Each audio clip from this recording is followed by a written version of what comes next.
Board of Commissioners special meeting for Thursday, September 15th, 2020 at 7 p.m. Roll call, Manager Falk. Commissioner Stump, Here. Commissioner Atwood, Here. Commissioner Gray, Here. Commissioner Zona, Here. Commissioner Wingren, Commissioner Goss, Here. President Hagus. Here, could everyone please stand and rise for the Pledge of Allegiance? I pledge allegiance to the flag of the United States of America and to the republic for which it stands, one nation, under God, indivisible, with liberty and justice for all. If any residents would like to speak tonight, if you could please sign the book of the podium. All right, let the record reflect no residents would like to speak tonight. Work session discussion topics, Manager Falk. Sure. I presented to the board the letters of interest that I received for the Comprehensive Plan Steering Committee. You guys have those letters of interest to decide at next week's meeting. Also, I put together a resolution establishing the committee that could be on for your approval at next week's meeting. It'll establishing the committee, and it'll have an exhibit of all those members that you so do desire to put on that committee. After that, I did put together a steering committee handbook to help guide those committee members on their roles and responsibilities during the comprehensive plan update. Is there any questions about that?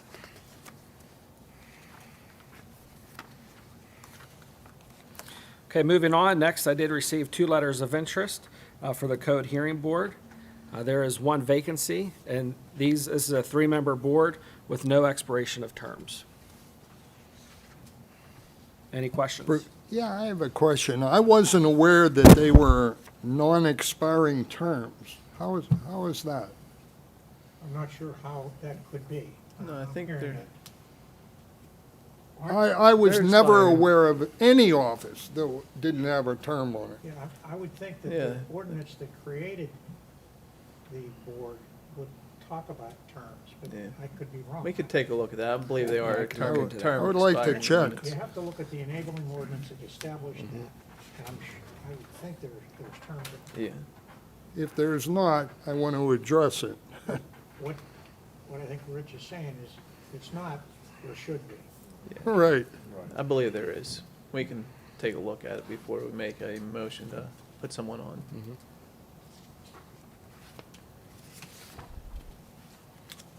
Okay, next, item number 5, the amend the intergovernmental cooperation agreement with Irwin Borough regarding the Colony of Irwin LLC development.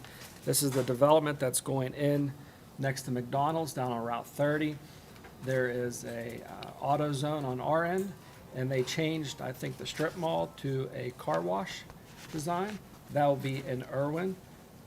The office of that car wash will be located in Irwin, not North Huntington, so we'll get the proceeds and things and the permit fees for the auto parts store, but not the car wash. The Irwin did approve theirs, I believe. The manager from Irwin did stop by today to submit those signed documents. So it's just amending some terms of those agreements and approving next week. Any questions? Harry, yes, there is. It's not so much a question as I'm going to ask you to please, about a month ago, you guys know that we ran into a certain situation with a constituent up in Ward 5 that felt that the township commissioners should all be shot because of allowing AutoZone in there. Can you please tell the good people out there that the township commissioners, nobody has the right to deny a business. If they check the box,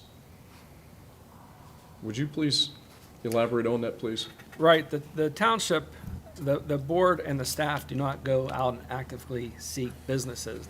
That's the developer's responsibility to do that. They have those connections, they find the land, they look at our zoning ordinances, and then they come to the board with their permits. If they don't meet those requirements, then it goes through, variances and things like that, and you guys can put conditions.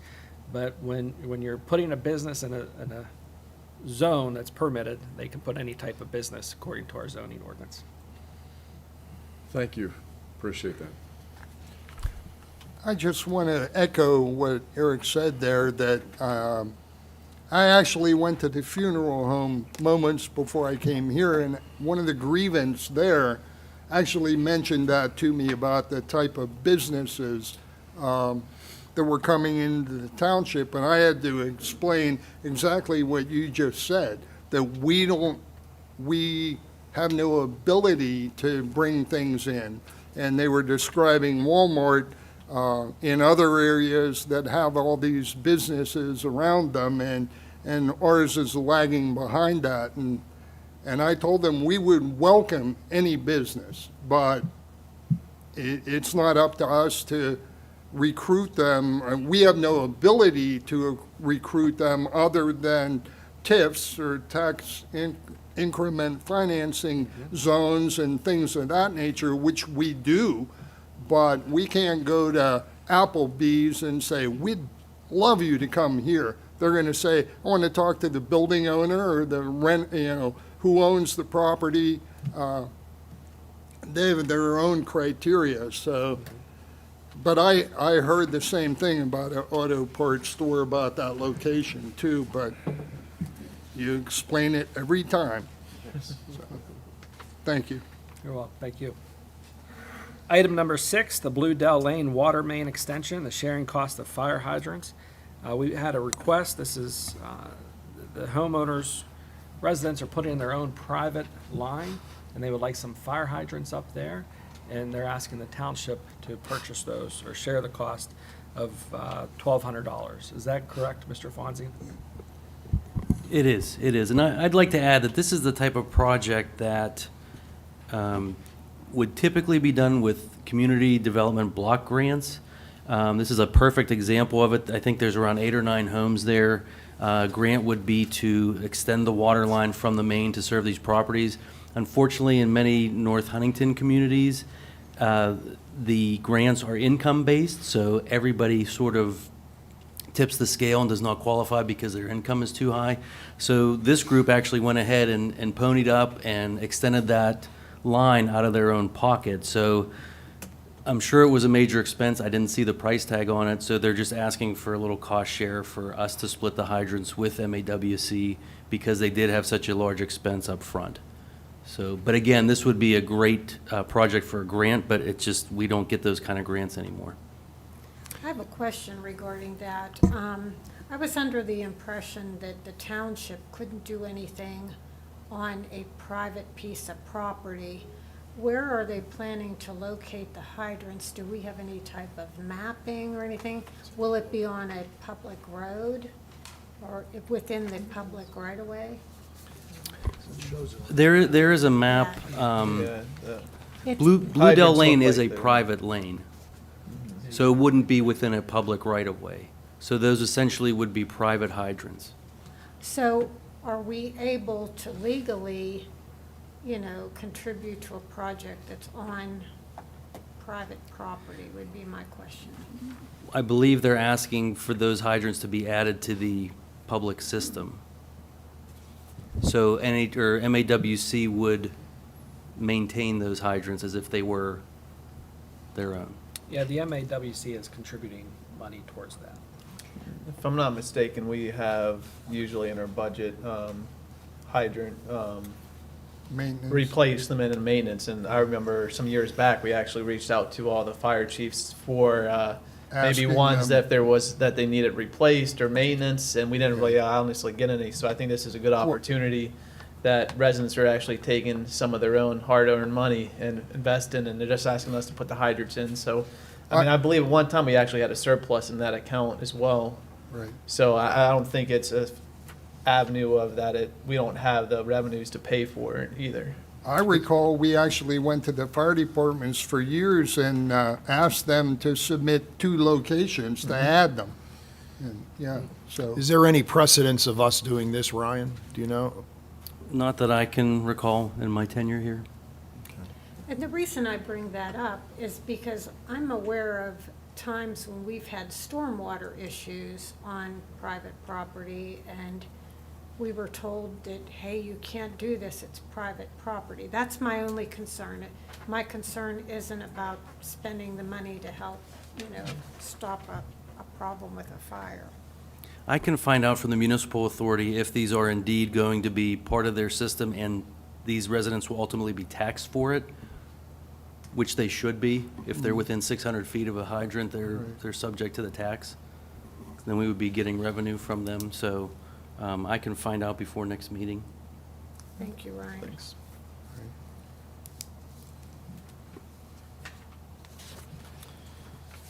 Okay, moving on, full-time engineer position. This was discussed a while back to create a full-time engineer. We do have a part-time engineer. There's a lot of engineering projects going on in the future, more particularly related to stormwater and a few other things, and this position would be an asset to the township. And we would like to have board's approval to advertise this beginning, or authorize the advertise next week. Any questions? Okay. This position, since we're coming from part-time to full, we're using already budgeted monies that are currently vacant to fill this, correct? Correct. So we're not creating a new position, we're merging to create one, so to speak. Correct. Okay, thank you. All right, item number 8, the 2022 Milling and Resurfacing Program pay application number 1 was submitted by Bob Robertson, our engineer, to pay the first pay application. They'll be paid out of the liquid fuels. They'll be for next week. Rich, All right. I'm sorry. Rich, what's left in paving, or is that complete, or? They're just about completed. As of today, I'm not sure here towards the end of the day, but they're just about done, so they'll be finishing up here, if they're not done now, within the next. So we should only get one more bill, or? That I'm not sure. This is the That would first. be up to Bob to review it, but I would imagine probably one more bill Probably after this. one that would wrap it up then. Yes. Okay. One question while we're talking about roads, any progress on Colderville Road, the drainage issue we talked about? Do you have a time frame for that? I can't give you an exact time frame, but it is in our radar, Rich. In fact, I wanted to discuss that with you. By the time it gets cold? Yes. Okay. Yes, it'll be Thanks. done this fall. Yeah, it was an icing issue. Thank you. We have it pretty close to the top right now, so. All right, moving on to item number 9, the fiscal year 2022 budget versus actual update. 2 months ago, I gave you an update that showed a deficit of about, I think, $500,000, if I recall. We've had better revenue projections, and your team here of department directors have done an excellent job of working on reducing those expenditures, and some expenditures we're not going to meet. So we forecast the end of the year with a to exceed our expenditures by $263,000. Any questions about that report? Are we having any problem collecting property taxes at this point? They seem to be on target. Is that correct, Jackie? They seem to be on target. I can tell you that it does appear that the revenue line item for property tax was overinflated by a couple $100,000. I imagine that was done to balance the budget, but it's been on track for the trends that we do see historically. Thank you. So is that deficit now a surplus? Where are we? Yes, in yes the- and no. But it's good. We can say that we're in a much better position than we were? Yes. Yes. Thank you. Thank you. All right. Next up is the budget draft, the first budget draft of 2023 general fund. Jackie and Lisa, both in our finance and myself, have really done put a lot of work into this first draft to get the most accurate numbers that we possibly can. We met with the department directors a week before, and then we met with them this past Wednesday to go over try to work on the final numbers. I'll do a brief little presentation here, and we'll dive into where you guys would have questions. So basically, the developmental process of the budget is July through now. We have our staff meetings, we go over the budget, where we're at, actual versus our budget numbers. And then we continue with those discussions in October with you guys, and then we propose the budget. The proposed budget is presented to you guys in November for a motion to advertise and to adopt in December. Tonight, we're going to focus on the general fund and the ARPA money, and then we'll work on the other funds next month. So sometimes there's confusion. I know you guys might have already know this, but I know the public, sometimes there's confusion. You sell a house for, say, $300,000. You're not getting taxed on that $300,000. You're getting taxed on the assessed value of that property. And the median assessed residential property in North Huntington is $20,510. So what is that resident being taxed? The 9.23 mills out of the general fund. 1 mil goes towards the capital reserve. 1.32 mills goes to the fire departments, and 0.14 mills goes to the hydrants. So that is a breakdown of the cost of that person paying taxes on a house assessed about $20,000, or $20,510. So now you add in the county and the school district taxes. I have the county millage in there and the school district millage, and that is the rate that they're paying for that assessed house. So total, that resident is paying $2,516. And just throw in a nice little graph or pie chart, there's our small piece of the pie of the total taxes paid by the resident. And throwing in some surrounding communities of their millage, Penn Township is a 16.4, Hempfield Township is 3, but you have to be mindful, Hempfield does not have a police department, and they're twice the size of us. Murraysville at 8.2, and Sewickley at 11.25. So how do we get to where we're at? The past 10 years, here's the revenues. Historic revenues of the real estate tax, transfer tax, earned income tax, per capita tax, business tax, and all the other revenue. And the 15.2 revenue for next fiscal year, or next calendar year, is the ARPA money that's included. So that's why it's such a big jump. And if you recall back in 2013, the board did cut taxes. That's why there's that dramatic drop of 3.7 million down to 3.4 million in real estate tax, and we didn't come back up to that 3.7 until 2021. And a nice little graph of the trends.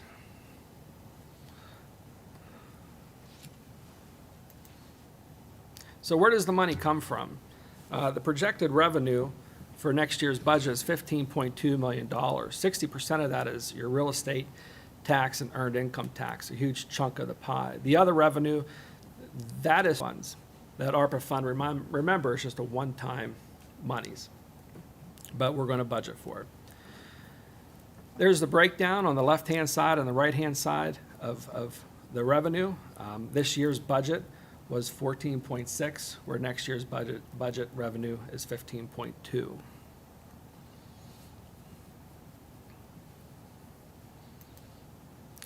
So we did a lot of work in changing a lot of line items in the budget and the revenue as well. Particularly in the revenue, we've separated and classified the various types of revenues that come in. For example, get about $60,000 under one line item for fines. While that includes state police fines, local police fines, ordinance violations, we separated that out. Amongst other things, miscellaneous revenue, $500,000, $600,000, we've separated out to workers' comp pay, or no, not workers' comp pay. Well, now it's workers' comp payments, but dividends from our workers' comp and healthcare and a few other things. So now it's more transparent than it's ever been before. Where that money is coming from, we can see historical data of how things are projecting for the future. We've changed the special police service to public safety, to be more in guidelines with the DCED reports, and again, categorize the miscellaneous revenue. And you can see that in your budget that I have in front of you. So this is where it kind of gets confusing. And I'll just bring all these numbers up and I'll try to explain it the best that I can. So we have the general fund money, and then we have the general fund reserve. That money is the same.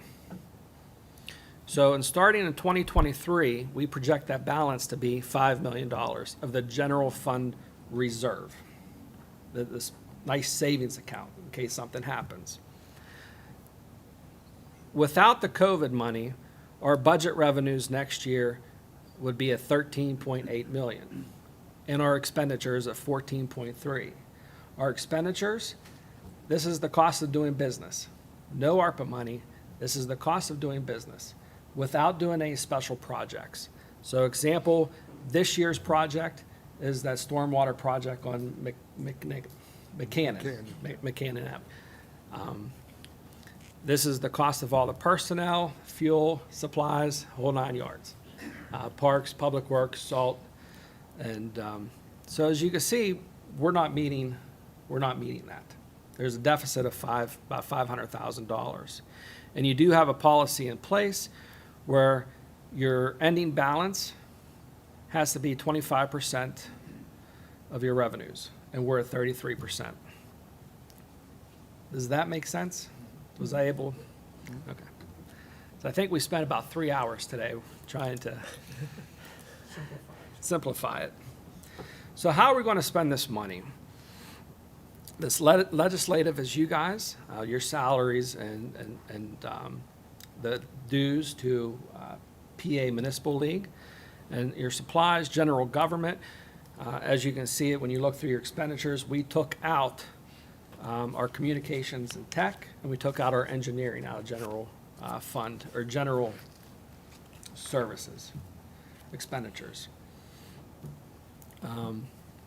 There's your buildings, your police. Your police and public works are always your highest. Police, 41%, and public works is 22%. And employee benefits, those are your retiree benefits, are at 11%. So those are your biggest expenditures out of that general fund. And of course, a nice little pie chart to show that. Might be hard to see. So some changes in the expenditures. We've classified a lot of the miscellaneous spending categories, so that way we know exactly what we're spending our money on.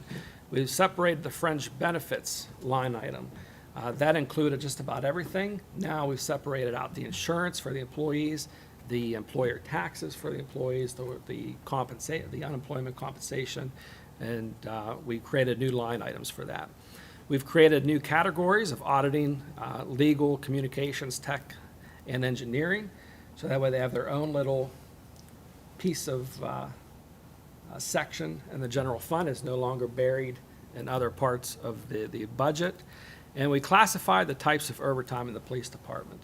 Before, it's just police salaries and then overtime. Well, there's a whole bunch of different kinds of overtime. There's task force overtime, school resource overtime, or school resource officer, special events, click it or ticket.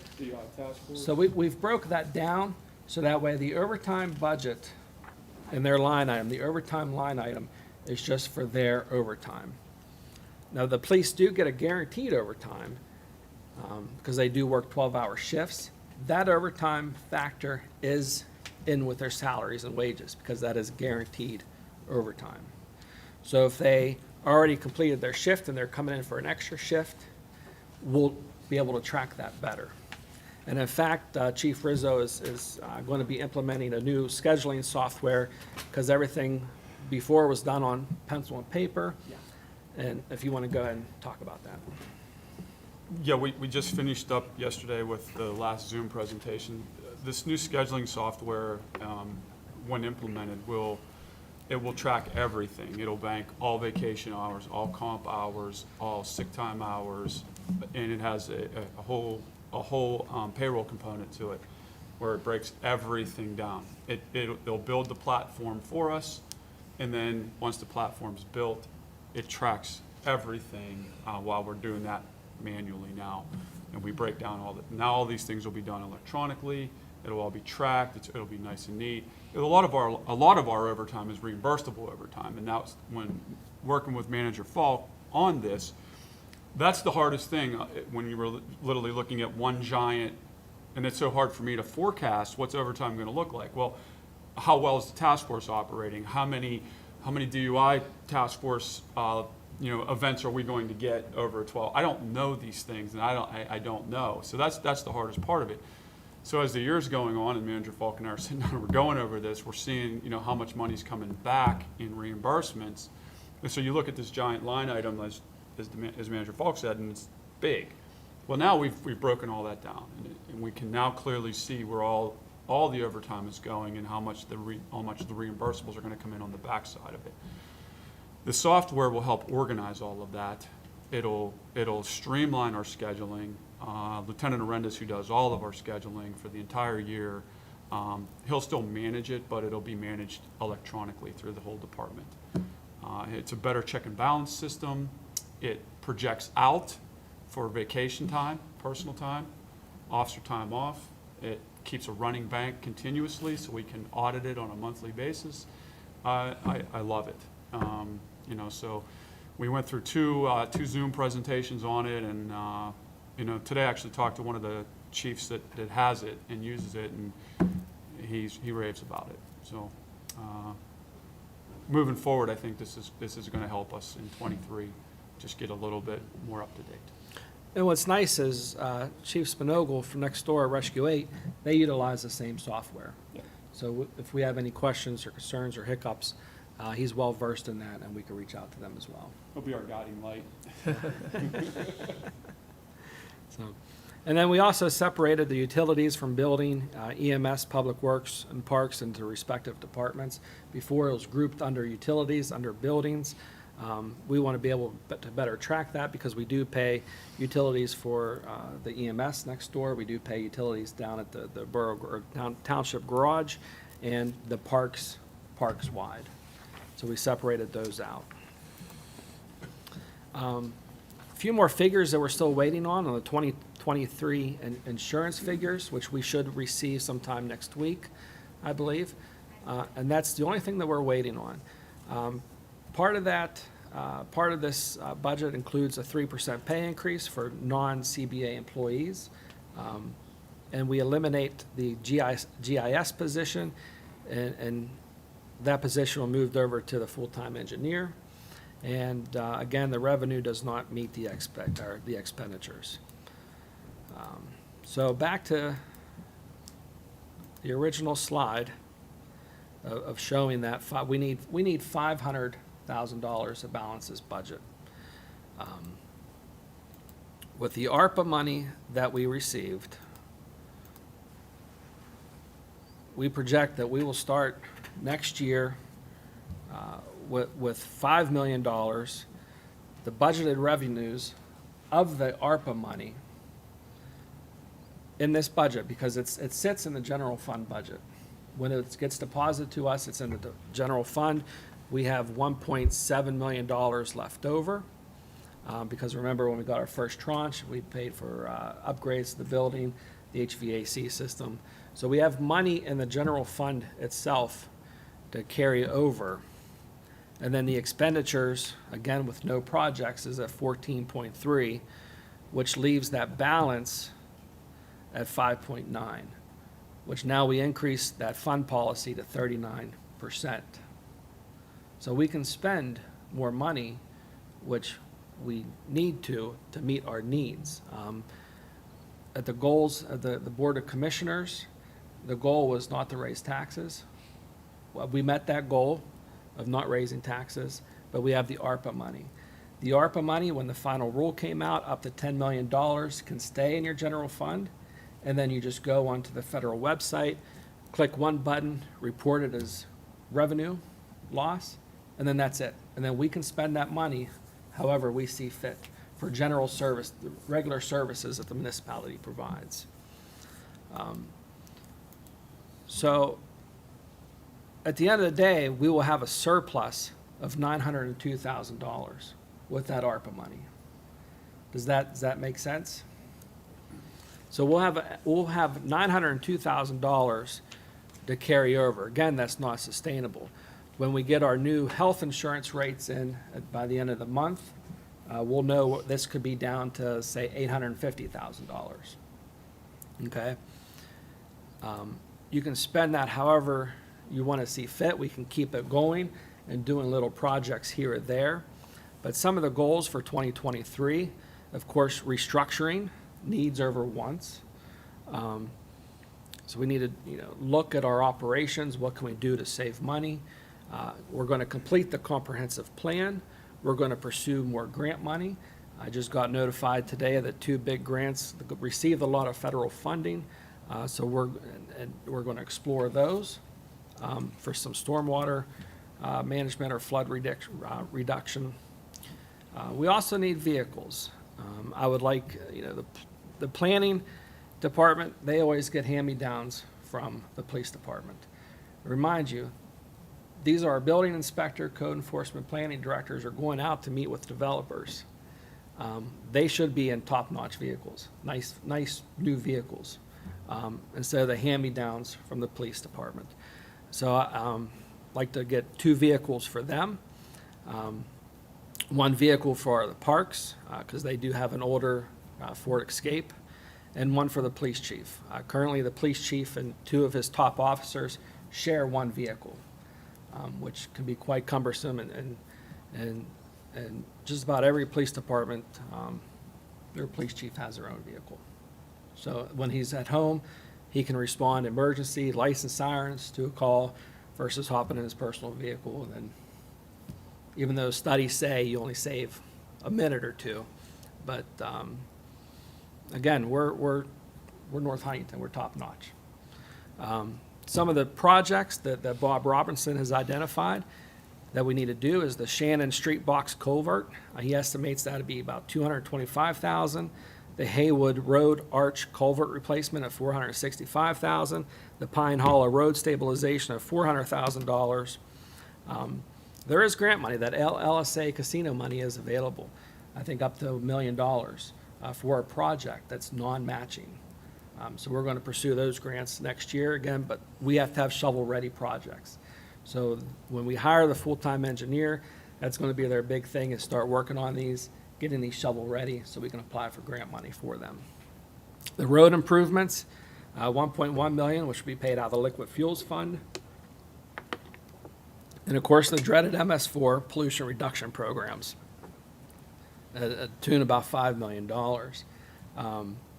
Bob Robertson has recommended a stormwater fee. He's not here tonight, but that's something that could be discussed at a later date. Again, that's like an unfunded mandate almost that we have to do. Is there any questions? Does anybody want to go through page by page, or is there certain pages or certain line items you have questions on? The department directors are here tonight to help answer any and all questions that you have to justify the spending for that particular line item. Manager Falk, can you tell us the federal grant money that you're possibly anticipating for flood control and stormwater management, which programs those are falling under, and how much do you anticipate we would need to put as a fee on the tax bill for the MS4? The MS4, I do not have the fee. I have to bring up, but it's the grant money is through the federal government. I can send it to you. Okay. I just received it this morning and printed off the paperwork and started reading about it. I'm aware that some of the other municipalities are charging $5, and just wondered if that would be sufficient. Yeah, Bob had a proposal together, but I think something came up and he wasn't able to make it tonight.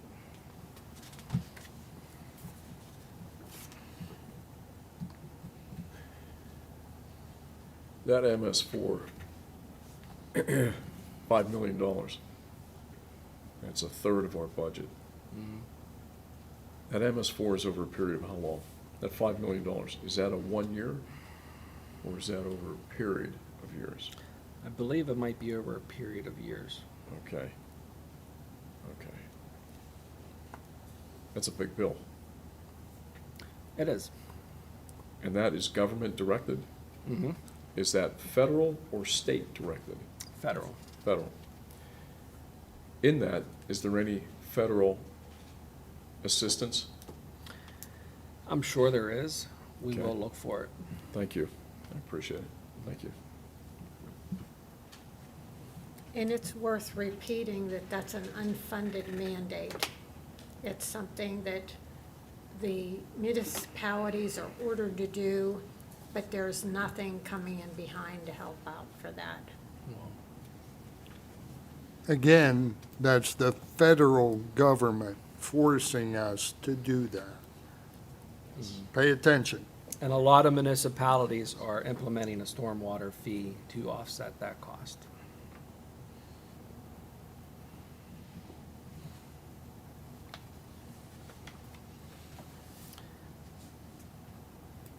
So at the next meeting, we're going to go over the other funds that the board approves.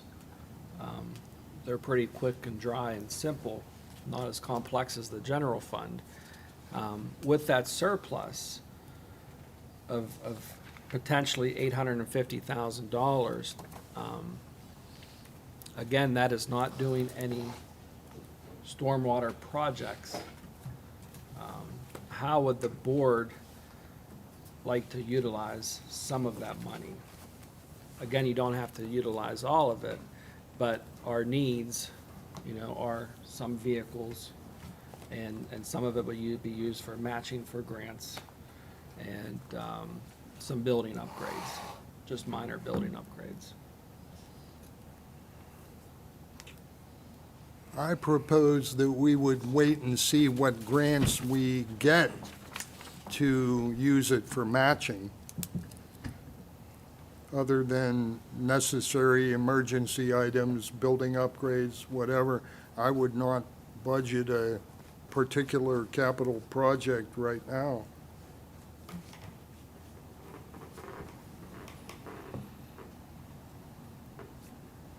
I want to see the grant money. I want to show me the money. Well, I think in some of those grants, because I have a little bit of experience with that, when they tell you there's a matching, to even apply for that, I mean, you have to have that money. So like, we can't get the grant money first and then decide to give the matching, correct? I mean, Right. when you apply for that, there's a percentage matching, and you have to, if we're going to apply, we have to have that money prepared to go for it. There you go. Yeah. And we do have that money in the capital reserve.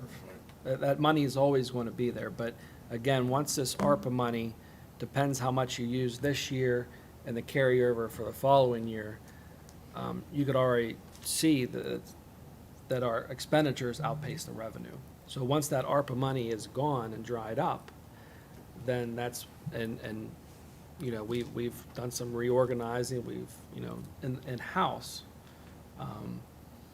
there is that possibility of raising taxes, and you don't have to raise them 1 mil. You can start theoretically this year or next year, quarter mil each year, just to stay caught up with wages and insurance, health insurance, and public officials' insurance. But the ARPA money is going to get us through probably at least 2 years. Myself, I would prefer to wait to raise taxes until we see it's absolutely necessary. And hopefully that we will have additional homes being built, upscale homes that, they would pay a little bit more towards our revenue. Because that, I think, is what has helped sustain the township up to this point, is new construction and new businesses and new shopping coming into the area.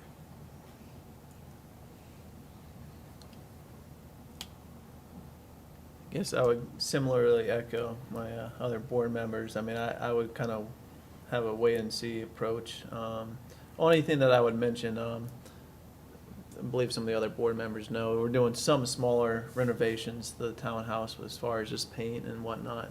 I think if we would maybe explore doing that through the rest of the building, for as far as employee morale and just livability for the employees that work here. If you go through some of the office spaces, even our boardroom back here with the lighter blue color, kind of with the new township logo and color scheme, I think would be okay. I mean, that's not going to be a large expense, but I'd try to carry that throughout the building. I think that would be nice. What about the vehicles for planning and zoning and parks? And the police chief? I estimate probably, You're not outfitting them, really. So Right. you're buying civilian versus police, so maybe probably about 150 to 175,000 is the worst case scenario. For how many vehicles? For 4, yes. Three The- regular and one. Well, no, it would just be, it would be a civilian model. I wouldn't need a pursuit rated vehicle. Ron, I think a regular one would be suffice. It wouldn't be a pursuit. But it would have a It lights, would get up. undercover package of basically. lights and Yeah, It would sirens. not be a police rated. And then for code enforcement, it would have, yellow lights, caution lights throughout, 363 degrees. And for the Parks Department, just a regular vehicle. And they could be hybrid vehicles as well. Would Manager that be- Falk, I'm sorry, if I Go may add something. We did lose a planning and zoning vehicle Oh, yes. recently. It failed inspection, the chassis is rusted through, there's holes in the quarter panel, so it is no longer drivable. So my building inspector has actually been borrowing Manager Falk's vehicle. So we're running pretty thin. I mean, we've tried to augment, that. I mean, we've given them our hand-me-downs, but, I mean, the life of a police car after it comes out of fleet service is, you can extend it as, as long as you can. It's not long. Yeah, and these are going to last longer than a police vehicle. So I imagine anywhere between 7 to 10 years of a lifespan. Would this be outside the normal capital expenditures budget? This would be paid out of the general fund using the ARPA funds, basically, because we have a surplus. So it'd be paid out of the general fund. Would it be possible to do one, and one for each department? Instead of the 2 for planning and do 1 this year and maybe look at 1 down the road? We can evaluate that. You essentially need 2. I mean, do we have For- one, do we have one still there? Is there still a good one? Or The what's 2014 is the oldest one after the 2012. So the 2012 lasted 10 years, and it's no longer feasible to drive. So we do have a 2014 and a 2017. So the 2014's getting up in age and a little bit of wear and tear, needs tires, So but if could we- probably squeeze out another year or so. Well, if we get rid of the 14 and buy a new one, so we'll have a new one in a 17? Right, but we'd still be a vehicle short, Okay. yeah. And we can, I believe, if memory serves me correct, we can trade in these vehicles towards the purchase of the new vehicles. And right now, you're sharing vehicles, and that's working out with a sharing situation, like as if you have a fleet Well, rather the than. police chief, Chief Rizzo, shares his vehicles with. My other 2 lieutenants, we Right. have 1 vehicle that we share, but again, like, it's not like it's a big problem. However, it is, when one of us is gone, then I have to go out and try to jump into a patrol car when I got places to go, and, and when I come, when I respond from home, if I go to a crash or I go to a scene, I'm showing up in my van, I'm showing up in my truck. Again, I mean, I'm going to a, crash and I'm rolling in a van, and listen, I've done it, and I understand, and I've not asked for this, over the years. It's just become, it's easier for me to be out in my own vehicle. I do a lot of things in the county. Today, I'm down in Pittsburgh. I'm about everywhere. It makes it more convenient for me to be able to do that and to be able to respond to scenes when I need to go and places I need to go. That's why. And then, like I said, we wouldn't purchase a police vehicle, we wouldn't outfit it with a computer, I don't need all the electronics in there, I just need a vehicle to be able to get me to where I need to get to and back. Then my lieutenants would take over that administrative vehicle, and then it would share one vehicle between the two of them. Right now, there's 3 of us sharing one vehicle, so. And you'd be able to keep your equipment with you in that, because I do notice would. that you guys carry, bags around. Right, yeah, with every your- time we come in and out, we're throwing all of our gear and walking out and carrying it back in again. And we're managing, like I said, we're managing. When Manager Falk started talking to us about this, and planning and zoning obviously was an issue because of the hand-me-down and then the fleet, going down. We've had some discussion about, getting to single officer usage because we can extend the life of vehicles, and we try to manage our fleet as best we can, not running cars 24 hours a day. So we try to break that up as best we can, because you do get more life out of a car if it's not run, obviously consistently. And we have a big township, we can put a lot of miles on fleet cars, very quickly. So we've had discussions with my fleet maintenance sergeant, and he's aware of what we're trying to do, and we actually put a plan in place to try to get as much single-use vehicles as we can to try to extend the life of our fleet, because police vehicles, the costs are going up significantly again next year. There's just no way around it. It's just getting ridiculous, and with the amount of money that it is going to cost, municipalities across America to put these cars on the road, and then all the equipment that has to go in them. It's not cheap any longer. So, Chief, can you handle a manual transmission? absolutely.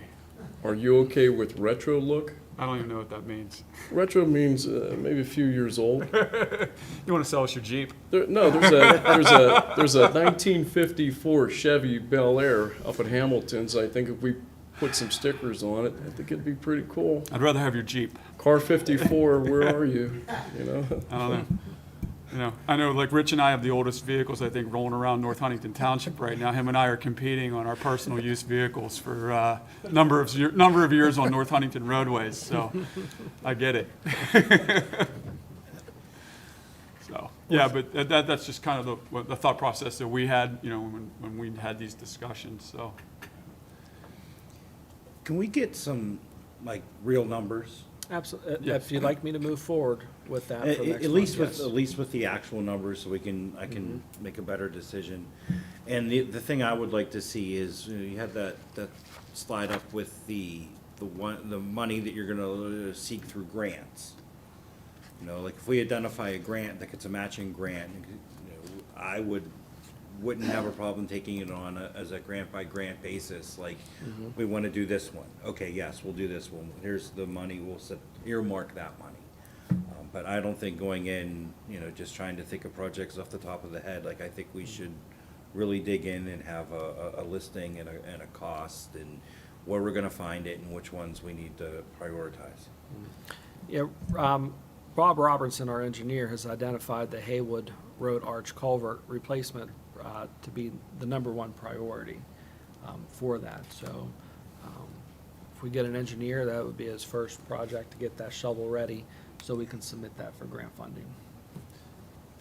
Going back to the vehicles, I'd be comfortable exploring that, especially for planning at least to do one maybe this year to replace one year down and maybe get a little bit of life out of the other ones here and maybe look into the future for another one. And even with the parks to look at getting them one.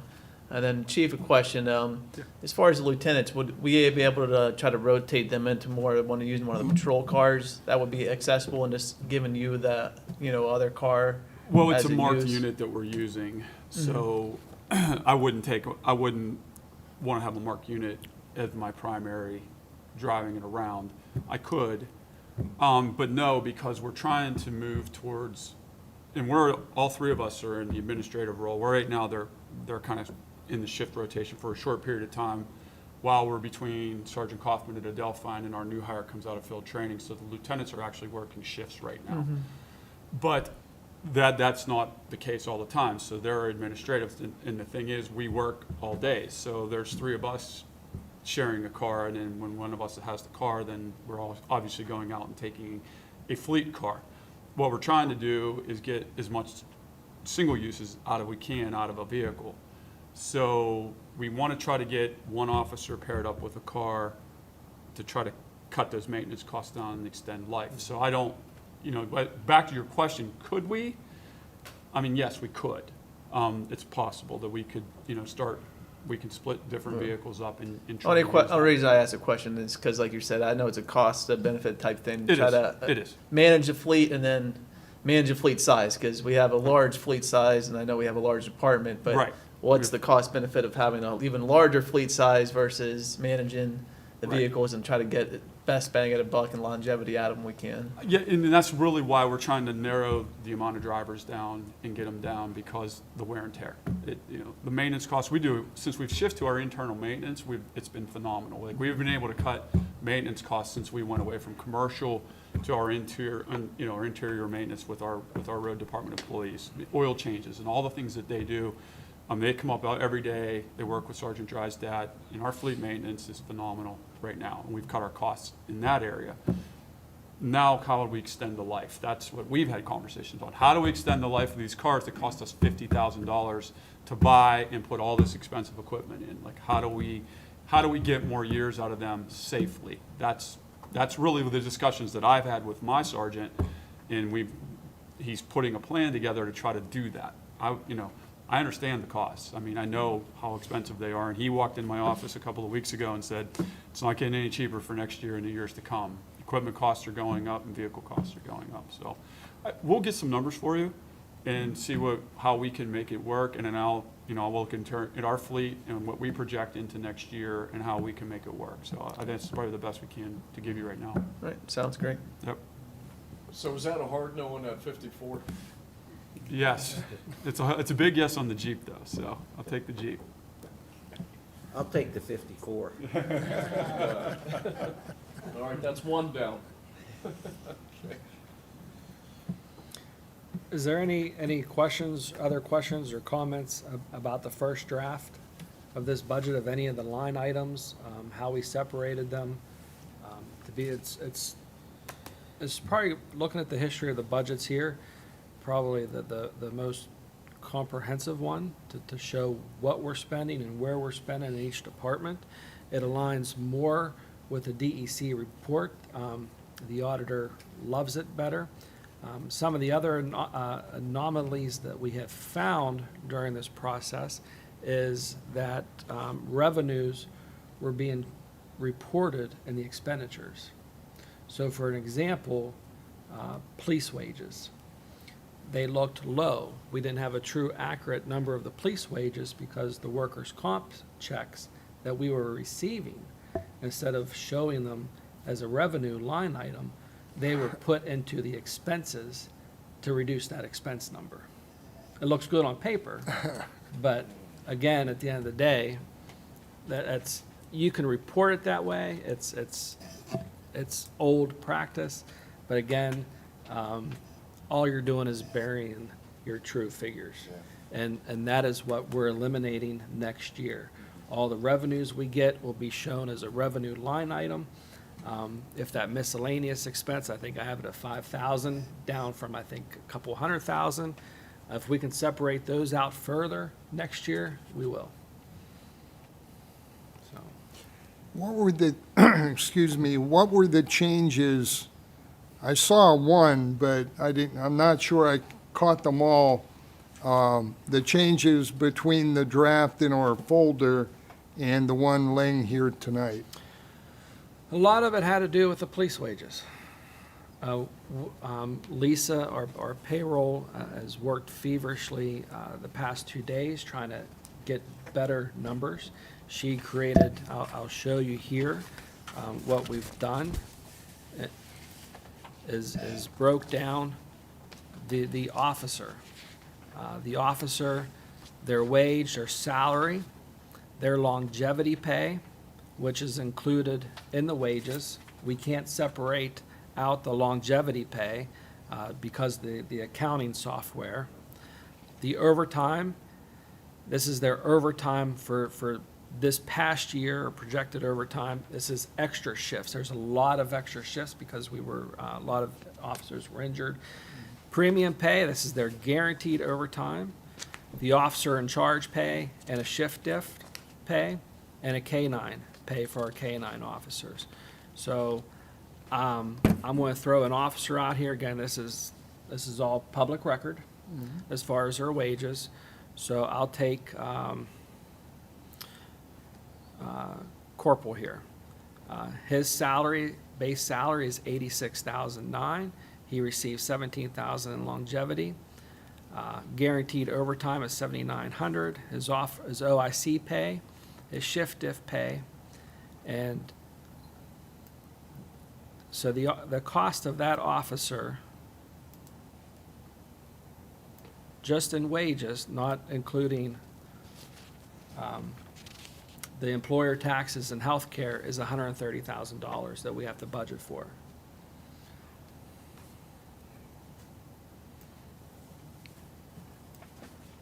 So, and we were able to separate as much out as we can. I like to separate the longevity pay, because the bottom number, we're paying $332,000 in longevity pay to our police officers. They're the only department that receives the longevity pay, and that's contractual in their contract agreements, or CBA. But again, we try to do it, but our reporting software will not let us do that because of the payroll. We hope to do that at a later date, or that would require new software. We don't have that detail here? No. and- Okay. Yeah. All right, I was looking for it, yeah. Yeah, so, in the,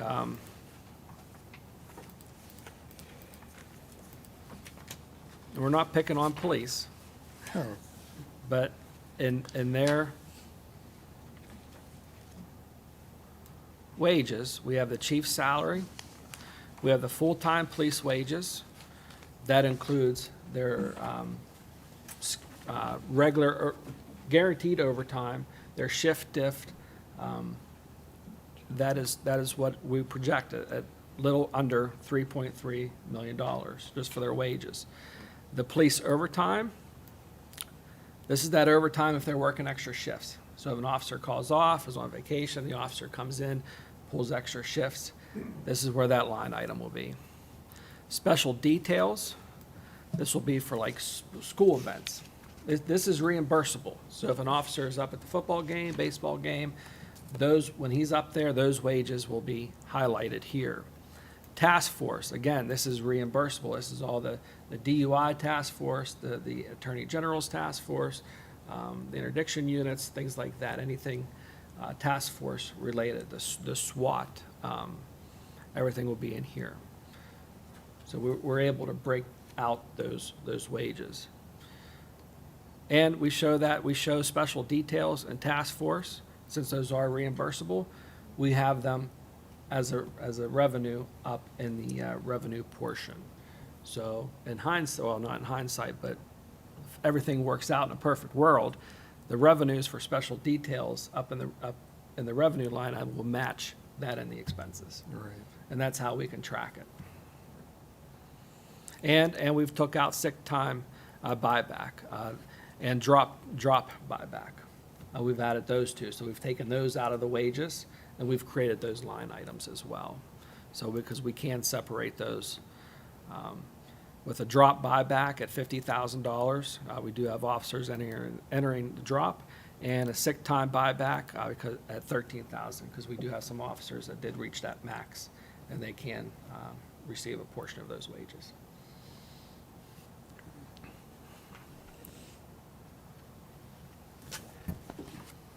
And then again, before, like, for example, the French benefits category always showed all the healthcare insurance, employer taxes. We separated everything out. So the French benefits would be, the gym membership, other compensation, things like that.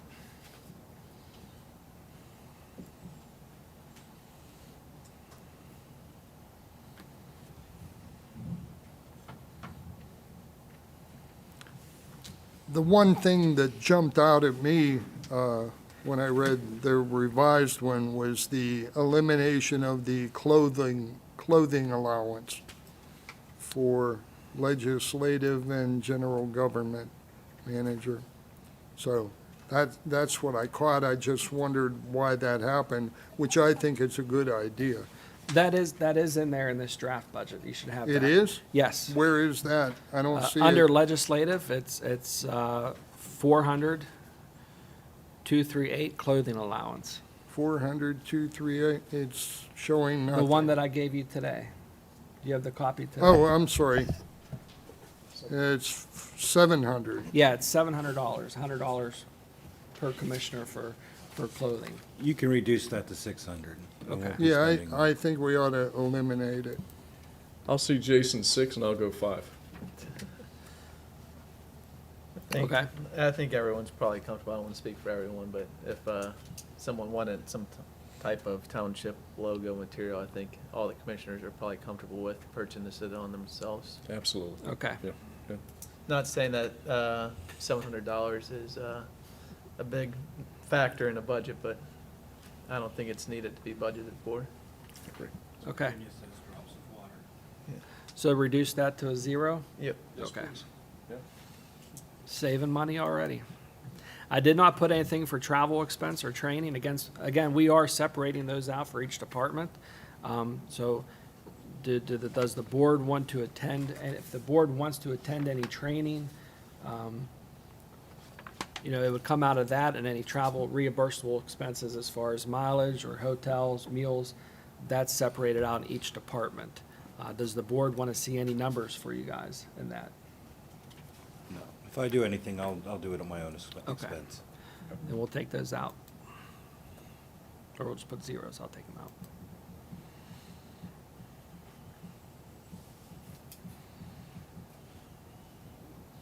And then one thing I do want to highlight is another thing, under communications and tech coordinator, website and marketing. There was a line item in parks for advertising. We grouped everything together under marketing and website. So the website includes our website fees, which I think is, how much is our website annually to maintain our website? It's about $6,000 to $8,000.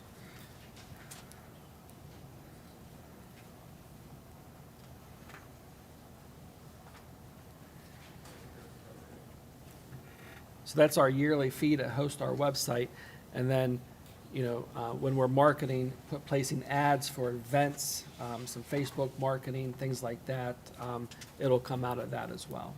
So we'll know how much we're spending for the whole township. Because whatever the parks advertises, it benefits the township. It benefits all of us.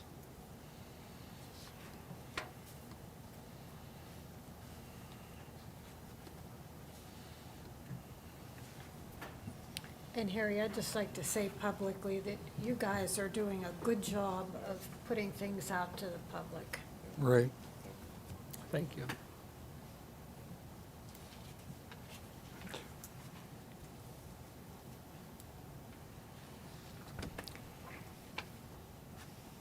I have a question for you, Harry, or maybe Jonathan. I know Jonathan and I had talked earlier this year about streaming the meeting, and he said he has to write code for every meeting to get it up on the site. I think we had one meeting that wasn't televised because he wasn't here. Are we budgeting to correct that? I mean, when I provided the service, it was automatic. You turned on the camera, it linked up, and it went on. I mean, granted, it cost me every month for a service, but I don't understand. It was very user-friendly. You just turn it on. Right, that's something that we do not have it in this budget. I did forget to put it as one of our goals, but Jonathan and I would like to upgrade our system in here to do that. Okay. We don't know how much it's going to cost off bat, but it's going, I imagine anywhere between $10,000 to $15,000 based on experience, because we have to upgrade those amplifiers in that back room and have a control unit. I forget what they're called. But, yes, a mixer, that's it. To have a mixer to have a system. Okay.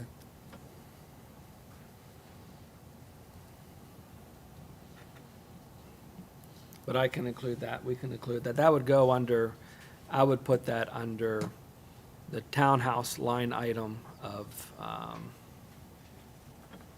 or no, the communications and tech, under technology upgrades. We have $65,000 budgeted. I can put that in there. As I could increase that at 20,000. I would like to see it simplified so any one of us could do it, if need be, or Ryan or Juliana, rather than have to write script for it. I agree. So we don't miss a meeting.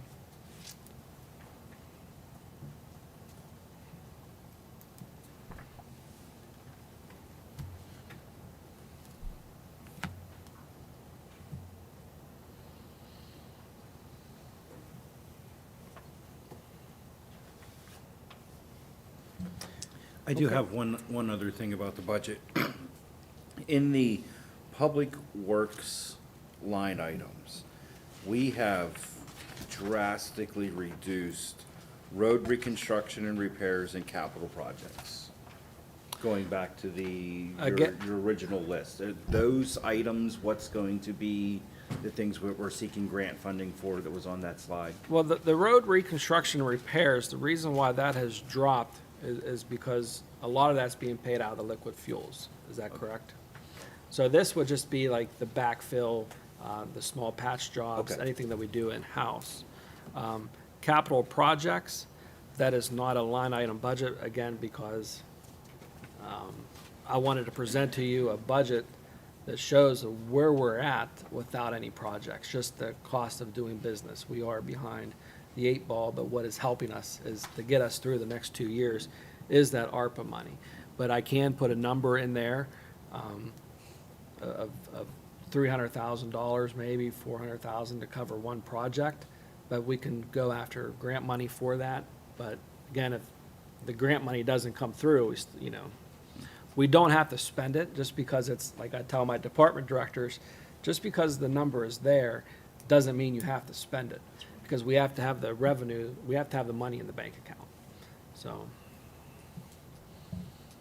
I just wanted to make sure we weren't cutting off Public Works from being able to do their jobs with that, because that's a big number. that I now, see these coming out. capital project line item is contract, like the McCann.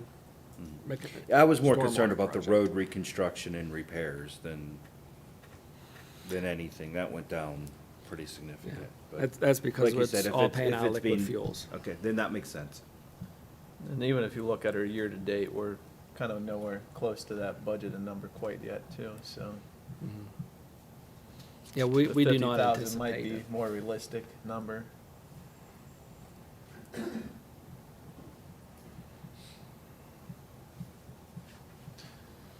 So next month's board meeting, workshop, I'll have an updated budget. We should have our new health insurance numbers. We'll have figures for you for the vehicles, one in each department, that'd be paid out. And then we'll go over the rest of the funds. All right, next is the number 11, the minimum municipal obligation for township pension plans for 2023. We did get our worksheet on Monday of what our municipal obligations will be for next year. Again, we receive a portion of that as state aid funding. There's no action for you to take at this time. This is just showing that we've presented to you in a public meeting. And when we get our state pension, state aid money, we have until the end of the year to pay our obligations. Item number 12, to set the trick or treat time for Monday, October 31st, 2022, from 6 to 8. That is historically for the township, and that would be a motion for next week if you guys are in consensus. And that is all I have.